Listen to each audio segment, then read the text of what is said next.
ஒரு விஷயத்த விடாமல் கன்சிஸ்டன்சியாக பண்ணால் தான் அதில் சக்ஸஸ் ஆக முடியும் அப்படிங்கிறத என்னோடய யூடியூப்பே எனக்கு சொல்லி கொடுத்துருச்சு. எப்படின்னா, ஒரு 2 டேஸ்க்கு முன்னாடி தான் எனக்கு ஸ்ட்ரைக் ஆச்சு. நம்ம யூடியூப் சேனல் அப்படின்னு ஒன்று ஸ்டார்ட் பண்ணி வச்சுருக்கோமே, இப்போல்லாம் அது பக்கம் போகிறதே இல்லையே அப்படின்னு நினச்சிட்டு தான் ஒரு 2 வீடியோஸ் போட்டேன். முன்னாடிலாம் 50K வரைக்கும் வியூஸ் போனது.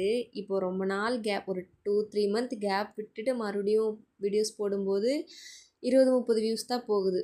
அப்போ தான் வந்து நான் நினச்சேன், கன்சிஸ்டன்சியாக ஒன்று பண்ணிகிட்டே இருக்கணும். அப்போ தான் வந்து நம்ம லாஸோ சக்ஸஸோ அந்த கன்சிஸ்டன்சிங்கிறது முக்கியம் அப்படிங்கிறத நான் வந்து இதிலேருந்தே தெரிஞ்சுக்கிட்டேன். எனக்கு இப்போது ஃபுல் டே ஒர்க்குக்கு போகிறதுனால டைம் கிடைக்கிறதில்ல. ஸோ அதனால தான் நான் போடுறதில்ல. சரி, ஓகே. இனிமேல் நம்ம வீடியோ கன்டினியூஸாக வரும். புதுசாக பார்க்குறவங்க சப்ஸ்கிரைப் பண்ணிக்கோங்க. அப்படியே நம்ம வீடியோஸ் உங்களுக்கு பிடிச்சிருந்ததுன்னா லைக் பண்ணிவிட்டு போங்க.